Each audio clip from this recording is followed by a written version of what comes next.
बिस्मिल्लाहिर्रहमानिर्रहीम। अस्सलाम वालेकुम। मैं आपका टीचर मोहम्मद मसूद और आज हम जावा की नेक्स्ट क्लास को पढ़ने जा रहे हैं। तो उम्मीद करता हूँ आप लोग ठीक ठाक होंगे, अपना बहुत ज़्यादा ख्याल रख रहे होंगे, मुझे अपनी दुआओं में बहुत ज़्यादा याद रखिएगा। तो हम आज जो है वो फंक्शन ऑफ रियल लाइफ के बारे में पढ़ेंगे कि जावा में हमारे पास जो फंक्शंस होते हैं वो कैसे परफॉर्म होते हैं। ठीक है, इससे पहले हमने पढ़ा कि कैसे हम मेन वॉइड फंक्शंस कैसे इस्तेमाल करते हैं, हम जावा के अंदर लैडर प्रोग्रामिंग कैसे इस्तेमाल करते हैं। हमने देखा कि हम ग्रेडिंग सिस्टम में लैडर प्रोग्रामिंग कैसे यूज़ कर रहे हैं। और इसके अलावा हमने देखा कि हमने इससे पहले जावा में बेसिक प्रोग्राम्स कैसे बनाए, लूप कैसे चलाया, फॉर लूप के बारे में हमने पढ़ा, नेस्टेड लूप के बारे में पढ़ा, हमने वाइल लूप के बारे में पढ़ा, हमने कंडीशंस के बारे में पढ़ा। तो इंशाल्लाह नेक्स्ट लेक्चर्स के अंदर हम फंक्शंस के बारे में पढ़ेंगे, हम लोग अरेज के बारे में पढ़ेंगे कि वो क्या चीज़ें होती हैं। तो आइए स्टार्ट करते। तो हमारे पास सबसे पहले रियल लाइफ की जो फंक्शंस हैं, तो आप फ़र्ज़ कर लें कि हमारे पास रियल लाइफ में क्या क्या फ़ंक्शन हो सकते हैं। यहाँ पर हमारा फर्स्ट फंक्शन है ईटिंग फंक्शन।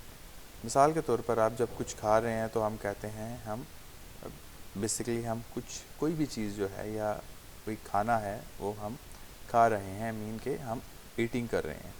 इसी तरह हम भाग रहे हैं तो इट मीन के हम रनिंग कर रहे हैं, और अगर हम साइकिल चला रहे हैं तो इट मीन के हम साइकिलिंग कर रहे हैं। तो इसका मतलब है कि हम जो भी फंक्शंस यहाँ पर परफॉर्म कर रहे हैं, आप उसको एज अ मेन फंक्शन जो है जावा के अंदर इस्तेमाल कर सकते हैं। क्योंकि मैंने आपको पहले बताया था कि जावा हमारे पास एक ऐसी लैंग्वेज है जो कि हमारे पास रियल फंक्शंस जितने भी हैं वो रियल ऑब्जेक्ट्स के लिहाज से बेस्ड करती है। तो हम आगे इसको इसी तरह इस्तेमाल करते हैं। तो जावा फंक्शंस में सबसे पहले जो है हमारे पास हम देखते हैं कि फंक्शन क्या होता है। Function is a block of code which perform a specific task. Function हमारे पास एक ऐसा कोड होता है जो कि खास जो है स्पेसिफिक टास्क जो होता है उसको परफॉर्म करता है। मिसाल के तौर पर आप भाग रहे हो तो डेफिनेटली कोई स्पेशल टास्क परफॉर्म कर रहे हो, तो कोई एक सिंगल टास्क जो आपके पास होता है वो एक सिंगल फंक्शन कहलाता है। मिसाल के तौर पर आप खा रहे हो तो आप एक सिंगल टास्क जो है वो परफॉर्म कर रहे हो, तो वो भी आपका एक स्पेशल पर्पस है या स्पेसिफिक फंक्शन है। ठीक है, इसी तरह अगर आप मिसाल के तौर पर डिपॉज़िट करवा रहे हैं तो डिपॉज़िट करवा रहे हैं वो भी आपके पास एक सिंगल फंक्शन है। अब अगर जावा में मिसाल के तौर पर हम फ़र्ज़ करते हैं कि एक शख्स जो है वो बैंक में जाता है और वो कोई जो जितने भी आपके पास अमाउंट है जो आपने डिपॉज़िट करवानी है वो वहाँ पर डिपॉज़िट करवाता है।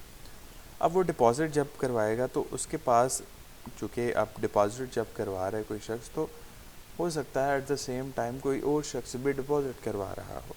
तो इट मीन कि हमारे पास फॉर एग्ज़ाम्पल एक डिपॉज़िट फंक्शन के अंदर हमारे पास कोई 1000 कोड्स मौजूद हैं। अब उसको नहीं मालूम कि उसने कौन से कोड को एग्जीक्यूट करवाना है। अब ऐसे तो बिल्कुल नहीं हो सकता कि वो 1000 के 1000 कोड लिखे और कोड लिख के जो मनी है उसको डिपॉज़िट करवाए। तो हम क्या करेंगे कि हम एक फ़ंक्शन बना लेंगे डिपॉज़िट मनी का।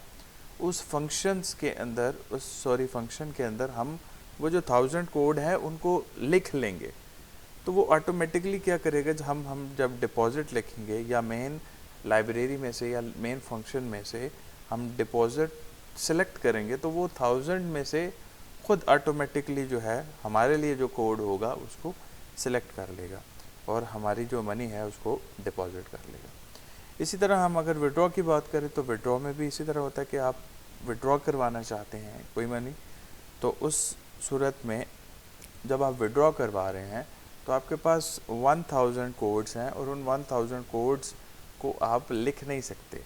ठीक है, हर बार आप 1000 कोड्स को नहीं लिख सकते।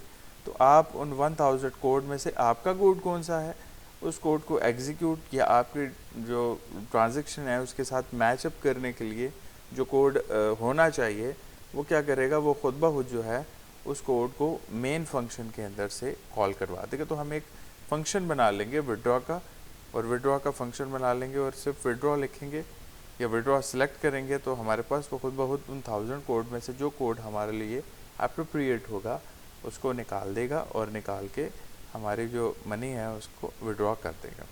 इसी तरह बैलेंस भी हो सकता है। तो बैलेंस में भी क्या होगा कि नंबर ऑफ़ 1000 कोड हैं या इन्फिनिट कोड हैं, उन कोड को क्या करेगा वो खुद ब खुद हमारे लिए निकाल लेगा और मेन फंक्शन से कॉल करके दिखा देगा कि हमारे पास ये बैलेंस मौजूद है।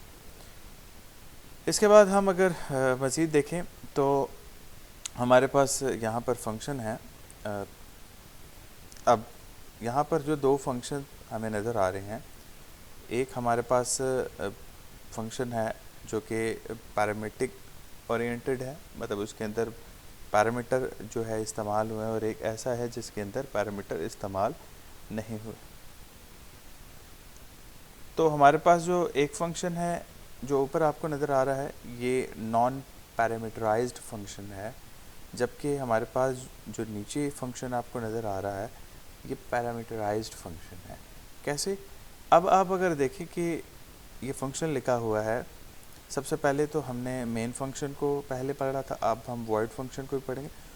सबसे पहले वो कहता है कि एक फंक्शन का नाम है जिसको वो कहता है वो है स्पार्टा, ठीक है, जिसको उसने वॉइड में से जो है वो कॉल करवा दिया, ठीक है। वॉइड हमारे पास फंक्शन लाइब्रेरी भी कह सकते हैं जिसमें से उसने कॉल करवाया। अब ये एक स्टैटिक फंक्शन है, ठीक है, जिस स्टैटिक फंक्शन के अंदर से इसने इसको इस्तेमाल किया, मतलब कि जो हमारे पास वॉइड फंक्शन है वो एक स्टैटिक फंक्शन है। अब स्टैटिक फंक्शन यहाँ पर क्यों है? स्टैटिक फंक्शन हमारे पास यहाँ पर हम इसलिए इस्तेमाल कर रहे हैं कि ये फंक्शन जो है ये हमारे पास किसी दूसरी सूरत हाल को नहीं देख रहा। हम मज़ीद आगे जाकर जब क्लासेस को पढ़ेंगे तो उस वक्त मैं आपको स्टैटिक को मज़ीद डिफ़ाइन कर दूंगा कि स्टैटिक हम क्यों इस्तेमाल करते हैं। उसके बाद पब्लिक फंक्शन है, तो डेफिनेटली इसका मकसद यही है कि ये फंक्शन ऐसा है जो सभी के लिए है, सबके लिए, कोई भी इसको प्रोग्राम के अंदर इस्तेमाल कर सकता है। अच्छा, अब इसके अंदर ये जो ब्रेसेस हैं इस्तेमाल हो रही हैं, ब्रैकेट्स भी इनको कहते हैं, पैरेंथेसिस भी कहते हैं, ये जो इस्तेमाल की हैं ये हमारे पास नॉन पैरामीटराइज्ड है, ठीक है, मतलब इसके अंदर हमने पैरामीटर्स को नहीं लिखा और सिस्टम आउट नॉर्मली जो है प्रिंट आउट की कमांड हमने इस्तेमाल कर ली, दिस इज़ स्पार्टा। अच्छा, इसके बाद अगर हम देखें तो हमारे पास जो यहाँ पर सेकंड फंक्शन जो है वो कॉल हुआ है, यहाँ पर हमने देखें इस फंक्शन को यहाँ पर सिंपली स्पार्टा लिखा, ठीक है, और यहाँ पर हमने क्या किया, हमने जो हमारे पास पैरामीटर्स हैं उनको अंदर लिख लिया और उसका जो फंक्शन है, मतलब उन पैरामीटर ने करना क्या है उसको हमने बाहर लिख दिया। वॉइड में से उस फंक्शन को तलाश कर देगा, मतलब हम क्या करेंगे, ऐड करवाएंगे। हमारे पास अंदर जो पैरामीटर्स हैं वो हैं int number 1 and int number 2। आप नंबर 3, नंबर 4, नंबर 5, नंबर 6 भी कर सकते हैं। उसके बाद फिर सिस्टम आउट की कमांड उसने इस्तेमाल कर ली और नंबर 1 प्लस नंबर 2 जो है वो इस्तेमाल कर लिया। तो अब इसको हम जो है इस्तेमाल करते हैं, एक्लिप्स पे प्रैक्टिस करते हैं कि एक्लिप्स जो है वो हमें इसके बारे में क्या कहता है।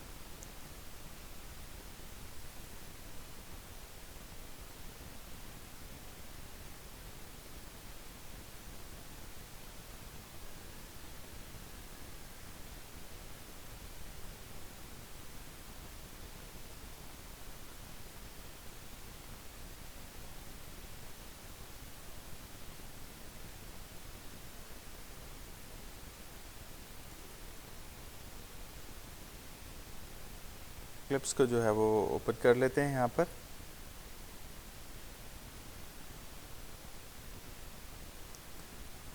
तो हमने ये एक्लिप्स को ओपन कर लिया है। यहाँ पर आपको थोड़ा सा एरर लग रहा है, तो यहाँ पर हमने एरर इस वजह से है कि यहाँ पर हमारे पास एक्स्ट्रा ब्रेस इस्तेमाल हुई है, यहाँ पर हम इसको ख़त्म कर लेते हैं। अच्छा स्टूडेंट, आपने देखा कि हमारे पास हमने जब इसको इस्तेमाल किया तो उस वक्त हमारे पास जो फंक्शन इस्तेमाल हो रहा था वो मेन फंक्शन था। उसके बाद वॉइड इसका रिटर्न टाइप है, स्टैटिक। अब स्टैटिक का क्या मतलब होता है? स्टैटिक का मतलब ये होता है कि हमारे पास जो हम फंक्शन इस्तेमाल कर रहे हैं वो ऑब्जेक्ट बेस नहीं है। जब हमारे पास ऑब्जेक्ट बेस होता है तो हम स्टैटिक नहीं इस्तेमाल करते। इस्तेमाल करते हैं। तो जब हमारे पास ऑब्जेक्ट बेस्ड नहीं होता तो अब हम स्टैटिक इस्तेमाल करेंगे, और पब्लिक का मतलब है कि हमारे पास ये हर एक के लिए इस्तेमाल होगा। अब हम यहाँ पर स्टार्ट करते हैं इसको। तो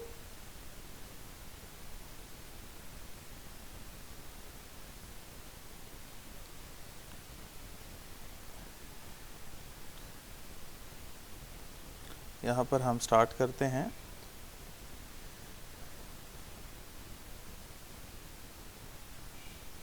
अब हमने इससे पहले जो फंक्शन इस्तेमाल किया वो मेन से स्टार्ट किया है, और मेन पे ही हमने एंड भी किए हैं। ठीक है, अब जो हम फंक्शन अप्लाई करेंगे वो हमारे पास मेन का पार्ट होगा, लेकिन हम उसको मेंस के जो है वो बाद में लिखेंगे। ठीक है, तो हम यहाँ पर लिख लेते हैं फंक्शन पब्लिक स्टैटिक वॉइड, और इसका नाम होगा स्पार्टा।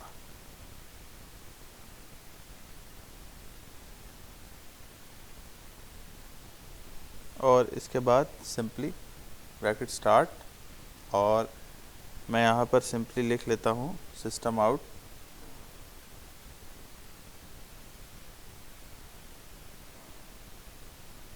डॉट प्रिंट एलन, और उसके बाद हमारे पास सेमीकोलन, दिस इज स्पार्टा। अच्छा जी, हमने ये लिख लिया यहाँ पर। यहाँ पर स्पार्टा जो है हमें लिखना पड़ेगा। अच्छा, अब हमारे पास यहाँ पर एरर जो है वो आ रहा है। अब हमें क्या करना पड़ेगा, डेफिनेटली हमें यहाँ पर फंक्शन जो है वो पहले बताना पड़ेगा। हम ये लिख लेते हैं स्पार्टा ब्रैकेट स्टार्ट। डेफिनेटली हमने अभी यहाँ पर फंक्शन जो है वो नहीं बताया, तो हमें डेफिनेटली यहाँ पर फंक्शन के बारे में पहले बताना पड़ेगा, और उसके बाद ही हम जाकर इसको इस्तेमाल कर सकते हैं। अब हमारे पास यहाँ पर जो फंक्शन है हमने यहाँ पर लिखा, उस फंक्शन के अंदर हमने पब्लिक स्टैटिक वॉइड, ठीक है, उसके बाद हमने फंक्शन नेम लिख लिया स्पार्टा, और उसके बाद हमने लिख लिया system out println and this is Sparta. ठीक है, जो कि हमने डबल कोटेशन के अंदर इसको लिख लिया है। तो स्टूडेंट, हमने किया क्या, यहाँ पर हमारे पास हमने इस फंक्शन को यहाँ पर जो है इस क्लास को यहाँ पर एंड करवा दिया, और यहाँ पर हमने स्पार्टा जो है इस क्लास के अंदर सेव करवा लिया। उसके बाद हमारे पास नेक्स्ट जो है हमने क्या किया कि पब्लिक स्टैटिक वॉइड स्पार्टा और सिस्टम आउट की जो है वो कमांड अप्लाई कर दी, और दिस इज स्पार्टा लिख दी। तो आइए हम इसको रन करते हैं। तो जब हमने इसको रन करवाया तो इसने यहाँ पर शो करवा लिया दिस इज़ स्पार्टा।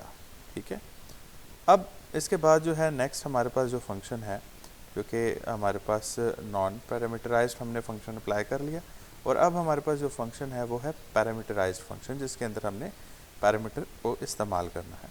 तो इसको देखते हैं, हम इसको ज़रा प्रैक्टिस करते हैं। तो यहाँ पर हमारे पास हम इसको देखते हैं कि इसको कैसे किया हुआ है। तो हम इसको इस्तेमाल करते हैं। यहाँ पर आपने जो फंक्शन है वो हमने पहले देख लेना है, इस फंक्शन को पब्लिक स्टैटिक वॉइड। हम इसको ज़रा यहाँ से रिमूव कर लेते हैं, और यहाँ पर हम लिख लेते हैं पब्लिक स्टैटिक, या हम दूसरी तरह स्टार्ट करते हैं कि हम एक फंक्शन को ऐड करवा रहे हैं। ठीक है, और ऐड करवाने के बाद हम नेक्स्ट जो है वो क्या कर रहे हैं, यहाँ पर हमारे पास कोई रिटर्न टाइप है वॉइड, और वॉइड से पहले हम देखें तो हमारे पास ये है स्टैटिक फंक्शन, मतलब कि ऑब्जेक्ट पे बेस नहीं कर रहा हमारे पास, और ये पब्लिक ली है तो हमने यहाँ पर पब्लिक भी मेंशन कर दिया। अब हम इसको ऐड कर रहे हैं, और हमारे पास कोई नंबर है तो हमारे पास कोई int number 1 and int number 2 होगा। तो डाटा टाइप हमने मेंशन कर दिया int number 1 comma int number 2। तो हम नंबर 1 नंबर 2 3 भी करवा सकते हैं, ठीक है। उसके बाद हमारे पास ब्रैकेट स्टार्ट, ठीक है, और हम यहाँ पर कमांड मेंशन कर लेते हैं सिस्टम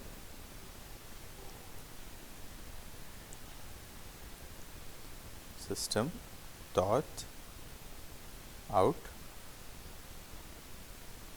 डॉट println। और इसके बाद हमने जो पैरामीटर पर इस्तेमाल किए हैं हम उनको इन ब्रैकेट्स के अंदर इस्तेमाल कर लेते हैं। num1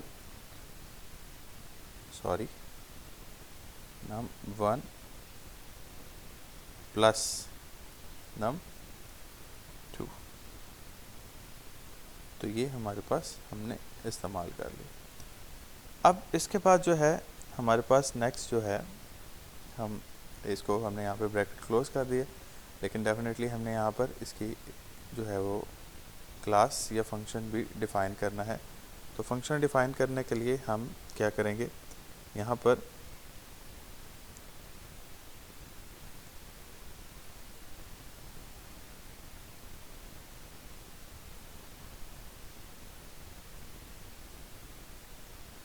अब यहाँ पर हमने स्पार्टा फंक्शन ख़त्म कर दिया, ठीक है।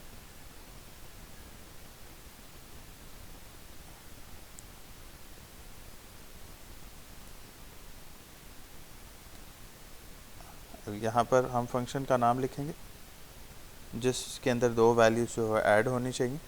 हमारे पास ऐड नम। अब हम यहाँ पर वैल्यूज़ लिख लेते हैं 10 एंड कोमा 5, ठीक है। तो हमने क्या किया है कि यहाँ पर हम कर रहे हैं कि हमारे पास जो हमने यहाँ पर फंक्शन इस्तेमाल किया वो है ऐड का फंक्शन, जो ये ऐड का फंक्शन है। अब नंबर 1 जो है वो हमने 10 बता दिया और नंबर 2 जो है वो हमने यहाँ पर बता दिया कि 5 है। तो अब इन दो नंबर्स को जो है वो हमारे पास ऐड करवाएगा, ठीक है। तो हमारे पास इन दोनों नंबर्स को ऐड करवाने से जो रिज़ल्ट्स है वो हमारे पास आना चाहिए 15, ठीक है। तो आइए देखते हैं। तो इन दोनों को जब मैंने ऐड करवाया तो ये देखें रिज़ल्ट आ गया मेरे पास 15, ठीक है। इसी तरह अब हम वैल्यूज़ का यहाँ पर चेंज करते हैं। यहाँ पर लेट्स सपोज मैं 100 एंड यहाँ पर 50 कह लेता हूँ, तो हमारे पर रिज़ल्ट आना चाहिए 150, ठीक है। इसी तरह अगर मैं बात करता हूँ -100 एंड 50 और जब मैं इसको रिज़ल्ट में लेकर आऊँगा तो मेरे पर रिज़ल्ट आ जाएगा -50।